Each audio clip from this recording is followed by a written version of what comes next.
오늘 본문의 말씀으로 메시아를 기다리며 라는 제목으로 말씀의 은혜를 함께 나누겠습니다. 여러분, 이육사라는 시인을 잘 아실 겁니다. 이분은 경북 안동에서 태어나셨지만 우리 대구 남산동에서 아주 오랫동안 사셨고 또 활동을 하셨고 또 기자로 또 교사로 활동하신 그런 우리 민족 시인의 한 사람이고 독립유공자이기도 합니다. 그리고 학교에서는 이 이육사의 시를 우리의 민족 정신이 담긴 시로 여기고 지금도 여러 편을 아주 중요하게 교육하고 있습니다. 우리가 잘 아는 청포도라는 시가 있죠. 그리고 또 광야라고 하는 그런 시도 있습니다. 그 가운데 광야라는 시를 여러분 혹시 기억하시는지 모르겠지만 그 시의 일부분을 제가 한번 읽어드리겠습니다. 다시 천고의 뒤에 백마 타고 오는 초인이 있어 이 광야에서 목 놓아 부르게 하리라. 자, 독립운동가로서 이육사는 이 광활한 만주벌판을 바라보며 그곳에서 태동하였던 옛 우리의 역사를 생각했던 것입니다. 그리고 암울한 식민지의 현실에서 스스로 초인이 되어야 했고 또 백마를 타고 오는 백이민족의 초인을 기다리며 조국 강복을 간절히 염원했다라는 것을 우리는 이 시를 통해 알 수가 있는 것이죠. 여러분, 이 이육사에 등장하는 이 초인은 사전적 의미로 보자면 보통 사람보다 훨씬 뛰어난 능력을 가진 사람이라고 되어 있습니다. 한마디로 슈퍼맨인 것이죠. 또는 인간의 불완전함이나 한계 따위를 극복한 이상적인 인간을 표현할 때 또 초인이라는 표현을 사용하곤 합니다. 자, 미가서 5장은 이 메시아의 예언이 기록되어져 있습니다. 앞으로 언제가 될지 알 수는 없으나 이 땅 가운데 오실 메시아 그리스도를 예언하는 그러한 말씀인 것입니다. 여러분, 메시아의 뜻은 기름 부음을 받은 자입니다. 기름 부음을 받은 자란 구약 성경에서 장차 이 땅에 오실 왕으로서의 구세주이고 신약 성경에서는 그가 곧 예수 그리스도라고 말씀하십니다.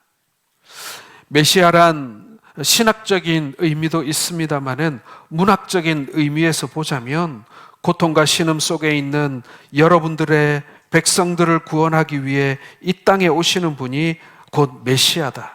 모든 사람들의 현실의 삶 속에서 절대적으로 필요한 한 분을 우리는 메시아다, 이렇게 얘기하곤 합니다. 특히 지금과 같은 불확실성의 시대를 살고 있는 우리들에게 우리 역시도 지금 간절히 메시아를 기다리고 있어야 하는 것 아닌가라는 생각이 듭니다. 자, 미가서 5장은 전체가 다 메시아의 예언에 관한 말씀입니다. 한마디로 말해서 이 땅에 오늘 오심을 축하하고 우리가 기뻐하는 아기 예수님의 탄생을 예언하고 기다리는 그러한 예언의 말씀인 것입니다. 메시아는 언제 태어날 것인가? 어디서 태어날 것인가? 메시아께서 이 땅에 태어나시면 어떤 사역을 하게 될 것인가? 그리고 그 메시아는 어떤 성품의 소유자인가? 이런 내용을 다루고 있는 것입니다.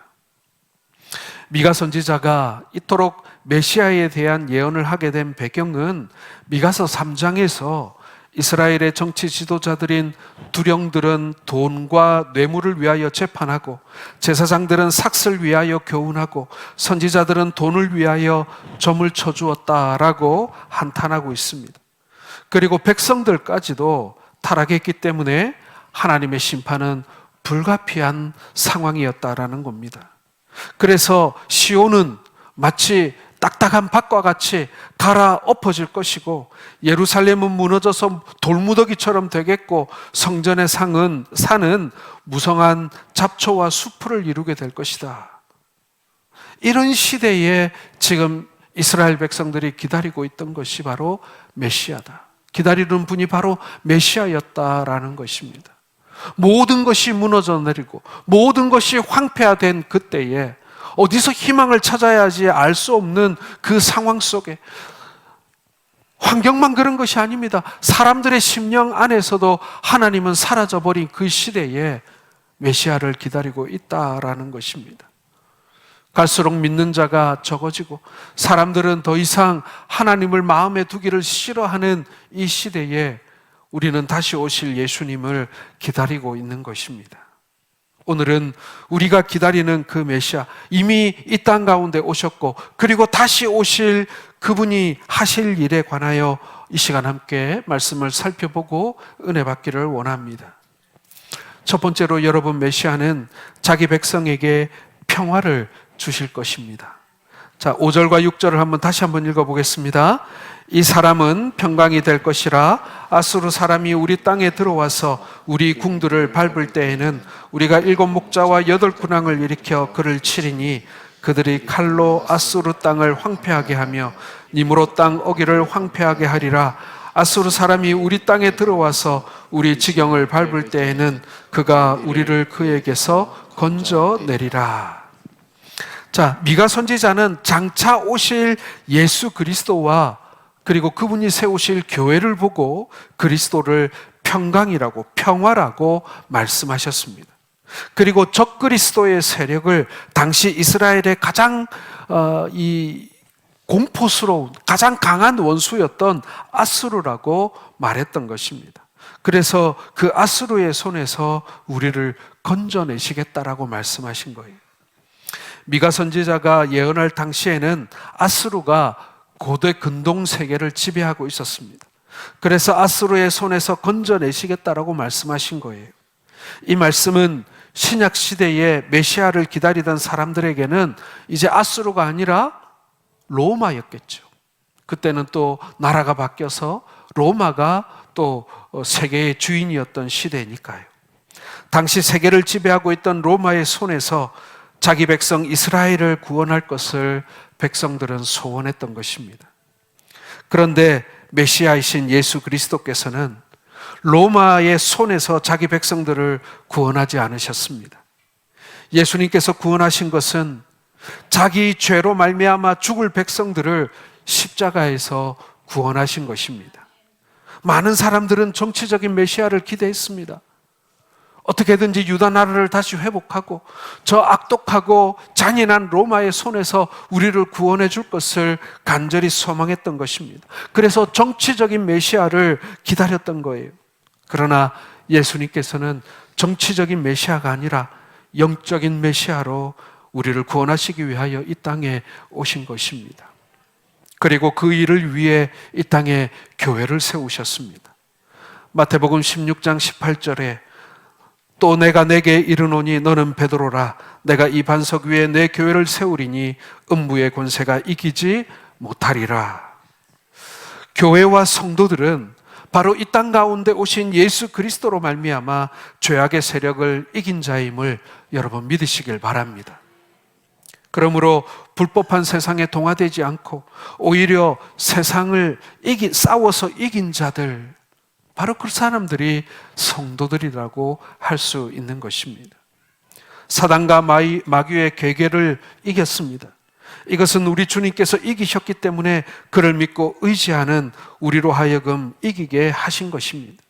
사탄 마귀를 이기기 전에는 우리 모두가 죄 아래에서 사망의 권세에 짓눌려 살아왔습니다. 그러나 우리 주님께서 이 땅 가운데 오시고 사망 권세를 이기고 부활하심으로 우리에게 있어서도 영원한 생명을 우리에게 선물로 주신 것입니다. 여러분, 죄의 문제 해결 없이 평화가 없습니다. 사람들의 마음속에요, 이 죄의 문제가 해결되지 않으면 늘 불안과 초조함 속에 살아갈 수밖에 없고 죄책감 속에 살아갈 수밖에 없고 그리고 죽으면 어떻게 되지? 라고 하는 공포 속에 살아갈 수밖에 없는 것입니다.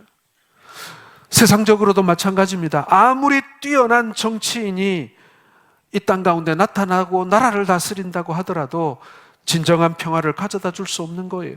영원한 평화를 가져다 줄 수 없습니다. 도리어 여러분, 평화를 깨는 자가 지도자가 되는 경우가 너무나 많습니다. 세상에 전쟁을 가져오고 그리고 학살을 가져오고 많은 사람들이 고통하는 것 잘 잘 다스리라고 세운 지도자가 그런 일을 저지르는 것을 우리가 수없이 역사를 통해 배우고 있지 않습니까?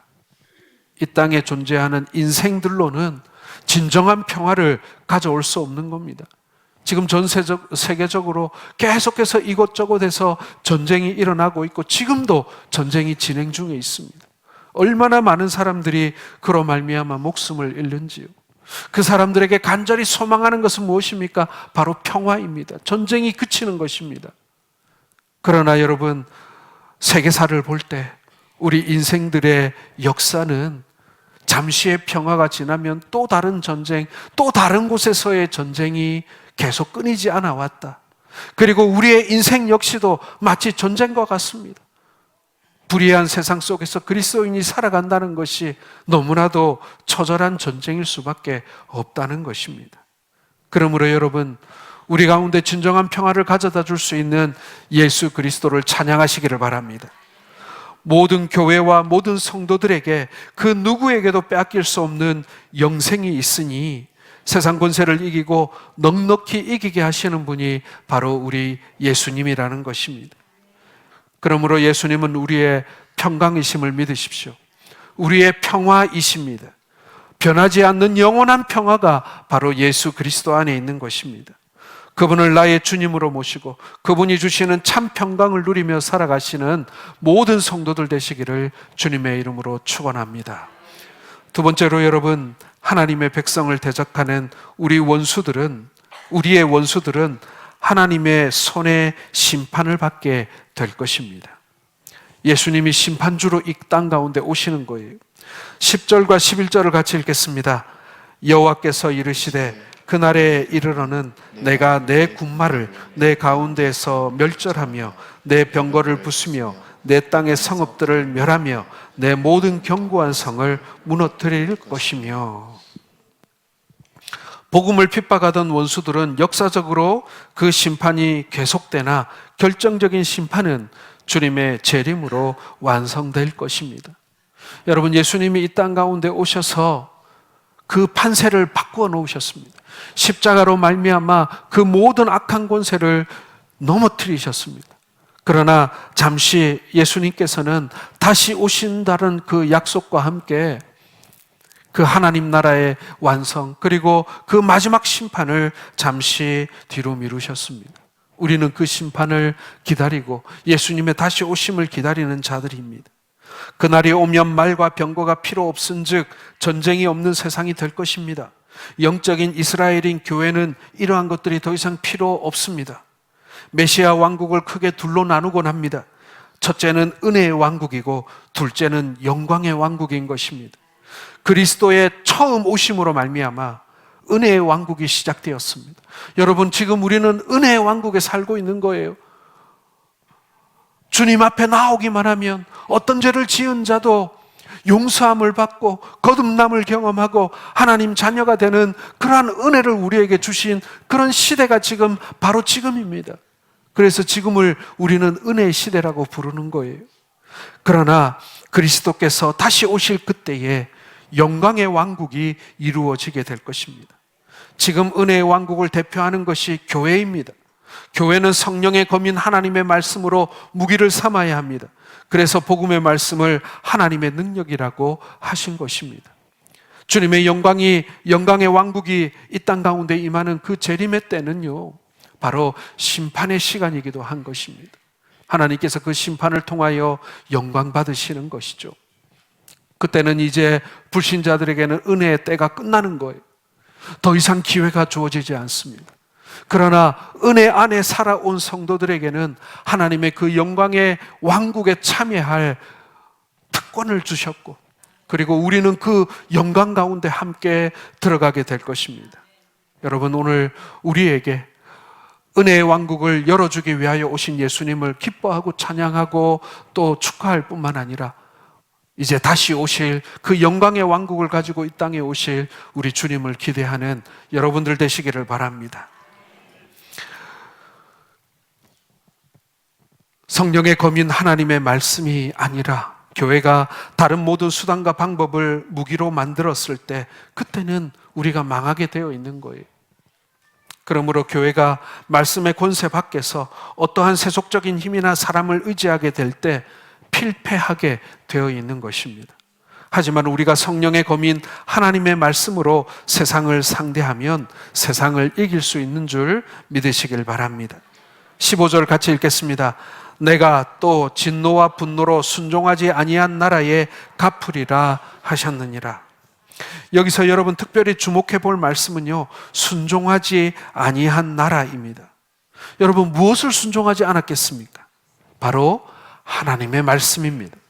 그 하나님의 말씀이 있지만 여러분 간단히 정리하자면 하나님이 자기 아들을 모든 인류의 구원을 위하여 이 땅 가운데 보내어 주셨습니다.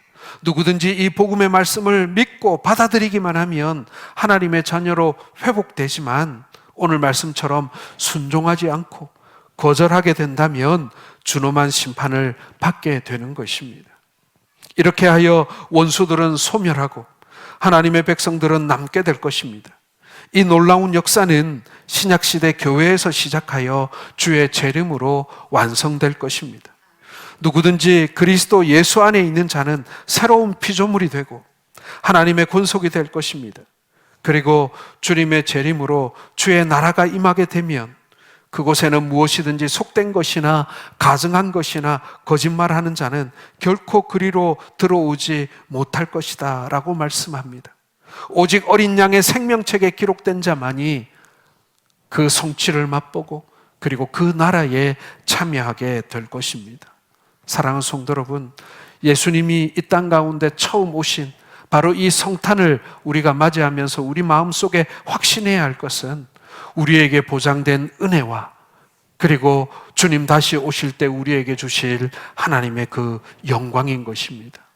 여러분, 이 은혜와 영광을 가슴에 품고 소망하시는 우리 모든 성도들 되시기를 주님의 이름으로 축원합니다.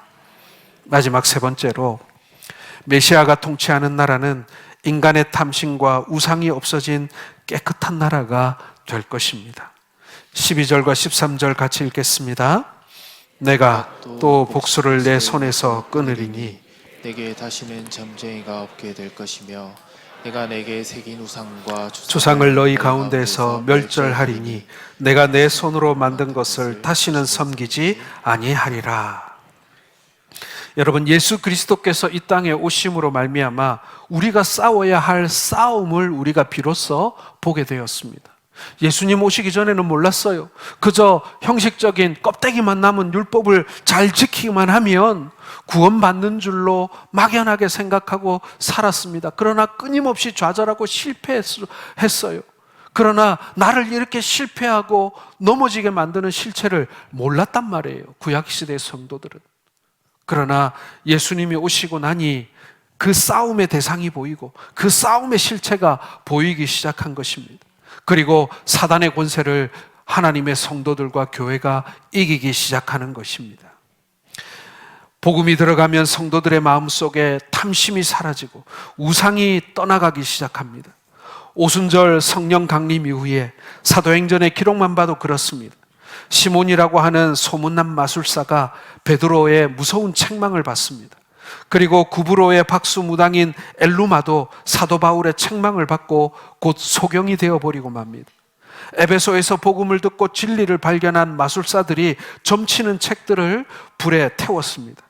그때 불태워진 책의 값이 은 5만에 달한다라고 성경은 기록했습니다.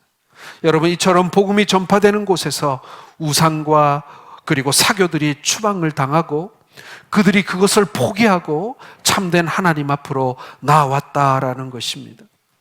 신명기 18장 9절 이하에 보면 가나안 땅에 들어가서 가증한 일을 행할 때 그 땅에서 하나님께서 쫓아내어 버리시겠다라고 말씀했습니다. 하나님의 선물로 주신 그 가나안 땅에 들어갔는데 이스라엘 백성들이 하나님을 잃어버리고 그 가나안 족속들의 그 우상을 섬기며 가증한 우상 숭배를 하게 될 때 하나님께서 그러한 사람들은 이 땅에서 쫓아내시겠다라고 말씀하고 계시는 것입니다. 이때 가증한 일들이 무엇이었습니까? 아들이나 딸을 불 가운데로 지나가게 하는 자나 점쟁이나 기륭을 말하는 자나 요술하는 자나 무당이나 진언자나 신접하는 자나 박수나 초혼자, 라고 말했습니다. 여러분, 사실 이게 그 시대에만 이야기일까요? 지금은 어떻습니까? 요즘에는 점도 유튜브로 보더라고요. 우리 삶 가운데 너무나도 깊이 들어와 있습니다. 사회 각계각층에 이렇게 점술과 그리고 무당과 이런 신접하는 자들, 이런 사람들이 영향력을 미치고 있습니다. 교회는 그것을 단호하게 끊어내어야 합니다. 우리 성도들의 삶도 정결하게 다시 재정비해야 합니다. 이제 연초가 될 텐데 토정비결 이런 거 훔쳐보지 마세요. 그거 뭐 볼 게 있다고 그거를 궁금해 해가지고 말이에요. 우리 젊은 친구들도 마찬가지예요. 별자리 보면서 말이죠. 내 별자리는 뭔데? 올해는 뭐 사수자리는 어떻고 저쩌고, 처녀자리는 어떻고 저쩌고. 그런 얘기 농담으로라도 하지 마세요. 타로가 뭐 데이트 코스 중에 하나입니까? 그런 거 장난으로라도 따라가지 마세요. 우리 주변에 이렇게 이 복수를 믿고 우리 주변에 이렇게 점을 치는 자들이 있는지 잘 살펴보고 그들과 단절하시기 바랍니다. 결코 가까이 하지 마세요. 이제 말씀을 맺기를 원합니다. 하나님의 백성들은 어떠한 경우에도 복술자나 점쟁이의 말을 듣고 살아서는 안 됩니다. 왜냐고요? 반드시 심판을 받게 될 것이기 때문에 그렇습니다. 그러므로 하나님께서 선지자를 통해 주신 말씀대로 기록한 하나님의 말씀만이 유일한 신앙과 삶의 원리라는 사실을 여러분 기억하시기를 바랍니다.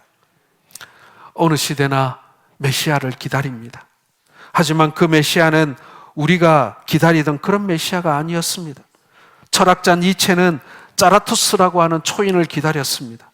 니체는 짜라투스라는 그러한 초인, 모든 사람들의 그런 감정을 뛰어넘는 완전한 이성의 존재를 기다렸지만 그는 구원받지 못했습니다. 오히려 정신병원에서 비참한 최후를 맞이했지요. 여러분, 우리나라에도 오래전부터 이 메시아 비슷한 사상이 있었습니다. 미륵사상이라고 하죠. 미래의 부처를 말하는 거예요. 미륵을 기다리던 사람들은 궁예를 미륵으로 믿었습니다. 관심법으로 사람들의 마음을 꿰뚫어 본다고 미혹했지요. 그리고 많은 백성들을 얻어서 새로운 나라도 세웠습니다마는 나중에는 폭군이 되어서 부인과 두 아들을 죽이고 그리고 도망가다가 강을 바라보며 한탄하며 울었다. 그렇게 나라를 잃고 목숨을 잃었다. 그래서 그 강 이름이 한탄강 아닙니까? 정감록이라는 것도 있습니다.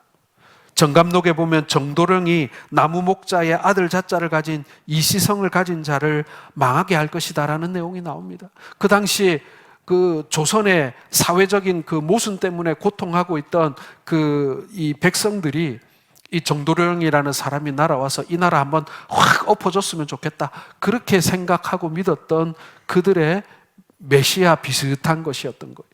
그러나 여러분, 그 누구도 세상을 구원하지 못했고 우리를 구원하지 못했습니다. 그러나 바로 예수 그리스도께서는 이 시대의 진정한 메시아이며 초인이십니다. 예수님께서 이 땅 가운데 바로 나를 위해서 오셨고 우리 가운데 오셨습니다. 그는 비록 어린아이의 몸으로 구유에 누이신 정말 연약하고 약한 모습으로 어떠한 영광도 받지 못하고 이 땅 가운데 오셨지만 그러나 우리를 은혜의 시대에 살게 하신 우리의 모든 죄를 해결하시고 우리로 하여금 이 땅 가운데 생명의 소망을 가지고 살아가게 하시고 죄의 사슬로부터 우리를 끊어내셔서 우리로 하여금 진정한 자유자 되게 하신 그 그리스도를 우리가 함께 기뻐하며 감사하며 그리고 우리의 주변의 이웃들에게 세상을 향하여 평강의 왕의 웃음을 전하는 우리 모든 성도들 되심을 주님의 이름으로 축원합니다.